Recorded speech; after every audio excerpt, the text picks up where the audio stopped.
देश में कोरोना महामारी से लाखों लोगों की जान चली गई। अभी देश पूरी तरीके से उभरा नहीं था कोरोना महामारी से कि ऐसे में बर्ड फ्लू ने आतंक मचा दिया है। देश के कई राज्यों में हाई अलर्ट है, कहीं धारा 144 लागू किया गया है। हिमाचल प्रदेश, मध्य प्रदेश, राजस्थान, गुजरात, केरल, कई राज्यों में बर्ड फ्लू का खतरा बढ़ता जा रहा है। जहां बर्ड फ्लू के खतरे से हेचरी व्यवसायी और चिकन के व्यवसाय से जुड़े लोगों के लिए दोहरी मार साबित हो रही है।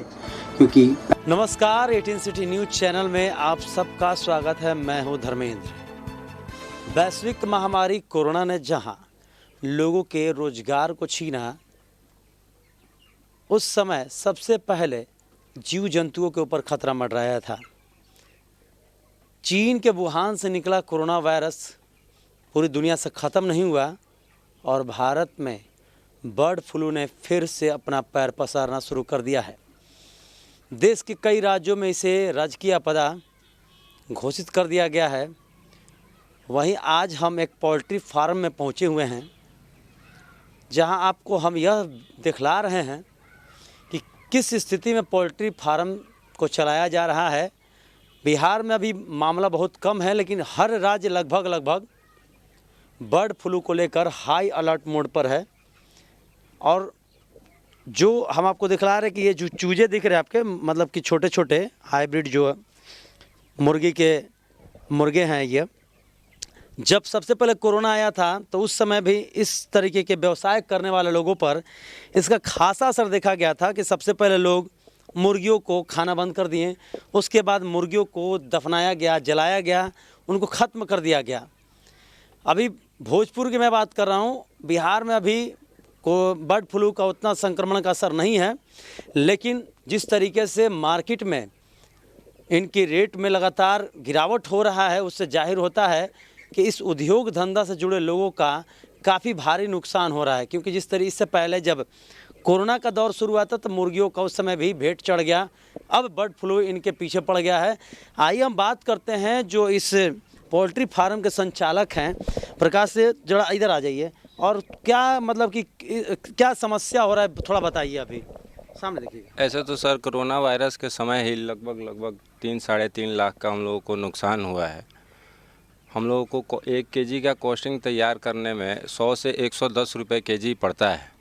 कोरोना के टाइम 20 रुपये, 25 रुपये और 15 रुपये पे भी मुर्गी कोई लेने को तैयार नहीं था, जिसके वजह से दाना खिलाने में फार्मर लोग असमर्थ हैं। दाने की कॉस्टिंग बहुत ज़्यादा गिरते जा रही थी। इसके वजह से 10 रुपये, 15 रुपये में निकालने का कोशिश किया गया, नहीं निकला तो उसको जंगल में इधर उधर छोड़ना पड़ा और मार के दफनाना पड़ा, जिसकी वजह से हम लोगों को बहुत ज़्यादा नुकसान हुआ है।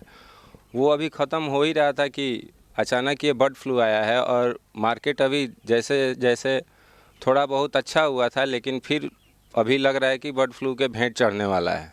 अभी जो अब हम यहाँ तस्वीरें देख रहे हैं कि एक तरफ पूरा खाली है, कुछ है भी जो मुर्गे हैं वो काफ़ी कम है। तो कम होने बाज़ार में क्या असर हो रहा है? बाहर में तो मार्केट में रेट डाउन हो जाने की वजह से जल्दी में निकालना पड़ रहा है कि कहीं फिर से कोरोना वायरस की तरह इसमें भी कहीं ऐसा ना हो कि 20 रुपये और 25 रुपये में हम लोगों को निकालना पड़े। अभी इसकी कॉस्टिंग, इस लॉट की मेरी कॉस्टिंग आई है 110 रुपये पर बर्ड और मार्केट में जा रहा है 70 रुपये। तो काफ़ी ज़्यादा नुकसान हो रहा है। एक अभी तो बाज़ार में हमने देखा कि बाज़ार में तो रेट अभी नीचे नहीं है, लेकिन जो आप लोगों से जो खरीद कर लोग बेचते हैं वो तो काफ़ी आपसे कम दरों में ख़रीदारी कर रहे हैं। ट्रेडर्स लोगों के द्वारा रेट काफ़ी कम कर दिया जा रहा है। कंपनियां, यहाँ जो बड़ी कंपनियां हैं कॉन्ट्रैक्ट फार्मिंग कराती हैं, वो लोग बहुत ज़्यादा चिक्स डालते हैं और उन लोगों को जब लगता है कि नुकसान हो रहा। देखिए, ये जो पोल्ट्री फार्मिंग है ना, ये बड़ी कंपनियों के द्वारा ही संचालित हो रहा है आजकल। रेट भी वही लोग तय करते हैं, सारा कुछ वही तय करते हैं। जब मन चाहा रेट बढ़ा दिया, जब मन चाहा रेट डाउन कर दिया। इसी को लेकर के हम छोटे फार्मर काफ़ी ज़्यादा परेशान हैं। हम लोग को खुद से, ये हमारी कॉन्ट्रैक्ट फार्मिंग नहीं है, हम इसमें खुद से अपना पूंजी लगाते हैं, चिक्स खरीदते हैं, मार्केट में इसको बेचते हैं। एक बात बताइए, अनुदान वगैरह कुछ होता है या जो नुकसान होता है उसका भरपाई कहाँ से? कुछ नहीं मिल पाता है सर। पता करने जाते भी हैं हम लोग पशुपालन विभाग में, लेकिन उसका कोई लाभ नहीं होता है। इस तरीके से अभी अन्य राज्यों में केरल हो, राजस्थान हो, मध्य प्रदेश हो, इन जगहों पर तो हाई अलर्ट घोषित कर दिया गया, वहाँ आपदा घोषित कर दिया गया, काफ़ी ज़्यादा पंछी मर चुके हैं। लेकिन बिहार में जो बात किया जाए अभी उस तरीके का नहीं, लेकिन यहाँ व्यवसाय पर काफ़ी असर देखने को मिल रहा है। हम लोगों के अपने एक्सपीरियंस में ऐसा कुछ नहीं है। बर्ड जो कि फार्म का बर्ड है उसमें बाहरी पक्षियों के साथ इनका मेल मिलाप नहीं होता है, जिसके वजह से फार्म के मुर्गों में फ्लू का चांस बहुत कम हो जाता है। आपने सुना जो इस पोल्ट्री फार्म के संचालक हैं उनके लिए इस समय काफ़ी मुसीबतों का दौर है, जहां एक तरफ कोरोना काल में छोटे छोटे उद्योग धंधे करने वाले लोगों का रोज़गार छिन गया। अभी फ़िलहाल जो बर्ड फ्लू आया हुआ है तो पोल्ट्री फार्म से जुड़े लोगों का भी काफ़ी मुसीबतों का दौर बना हुआ है। ख़ास तौर पर बिहार में तो अभी कोई ख़ास उस तरीके का नहीं है बर्ड फ्लू का असर, लेकिन अलर्ट मोड पर जोन घोषित कर दिया गया पूरे प्रदेश को भी, क्योंकि बर्ड फ्लू जो धीरे धीरे अन्य राज्यों में फैल रहे हैं, पंछी है ये उड़कर आ सकते हैं, लेकिन ये पोल्ट्री फार्म के हैं।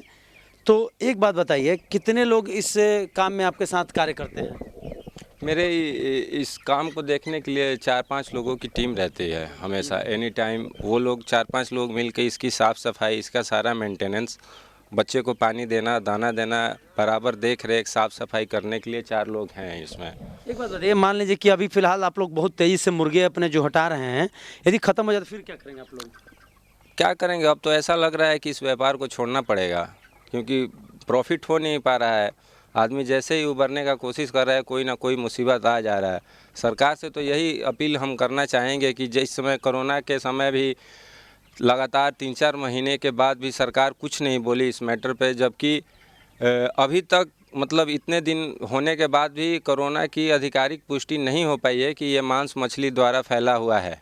फिर भी उस समय सरकार जानबूझ के एडवर्टाइजमेंट नहीं करवाई, और 3-4 महीना के बाद जब एडवर्टाइजमेंट आया था कि मुर्गों में कोरोना वायरस नहीं है, तब तक काफ़ी बहुत ज़्यादा देर हो चुका था।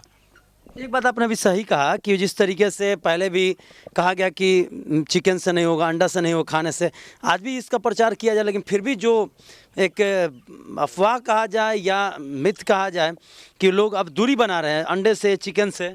सर, इसको मेन बात है, लोगों को जागरूक करने की ज़रूरत है। लोगों को सही तरीके से बताने की ज़रूरत है कि आखिर ये बर्ड फ्लू है क्या। इससे हम लोगों के व्यापार पे खासा असर पड़ रहा है, जबकि मुर्गों में, अंडों में ये सब नहीं पाया जाता है। ये जो बाहरी पक्षियों में ही, कौवा और बतख में ही अभी तक की पुष्टि हो पाई है। तो ये थे प्रकाश, जो कि पोल्ट्री फार्म संचालक हैं, और जिस तरीके से अभी जो बर्ड फ्लू का संक्रमण आया हुआ है उससे इनके व्यवसाय पर काफ़ी असर पड़ा है। कोरोना काल में जब एक बात उठा तो उस समय लोगों ने अपने चिकन्स को दफन कर दिया, जला दिया, मार दिया, ख़त्म कर दिया।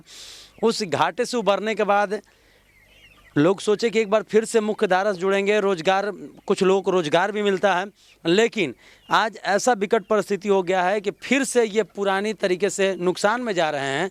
हमारा खबर दिखलाने का मतलब है कि इन पोल्ट्री फार्म से कितना लोगों का रोजगार चलता है और कितना भारी नुकसान हो रहा है, क्योंकि अभी बिहार में बर्ड फ्लू का संक्रमण उस स्तर से नहीं है जो अन्य राज्यों में देखने को मिल रहा है, लेकिन हाई अलर्ट पर है। और लोगों को डॉक्टर भी ये बोले कि चिकन खाने से अभी कुछ दिक्कत नहीं या अंडे खाने से, लेकिन लोगों के बीच में एक भ्रम सा फैल गया कि बर्ड फ्लू का संक्रमण तेज़ी से हो रहा है और नुकसान उनका लगातार हो रहा है। अभी बाज़ार में जो रेट की बात किया जाए तो रेट अपना स्थायी है, लेकिन पोल्ट्री फार्म के जो ये लोग करते हैं रोज़गार, तो उनके पास से काफ़ी तेज़ी से निकलते जा रहा है और महंगा होते जाएगा। आने वाले दिनों में हो सकता है कि चिकन आपको मार्केट में उपलब्ध ही ना हो। सहयोगी पुरुषोत्तम के साथ धर्मेंद्र कुमार, 18 सिटी न्यूज़, आरा।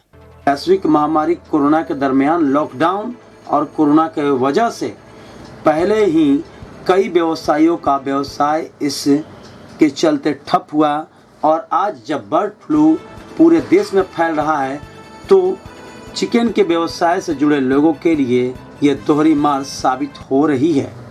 आपको बताते चले कि फ्लू को लेकर बिहार राज्य भी पूरी तरीके से हाई अलर्ट पर है। वहीं चिकन के दामों में लगातार गिरने के वजह से व्यवसायियों में काफ़ी मायूसी है, क्योंकि कहना है कि सरकार के द्वारा कोई भी अनुदान उन्हें नहीं मिलता है। ऐसे में चिकन खाने वाले लोग भी इन दिनों काफ़ी सतर्कता बरत रहे हैं।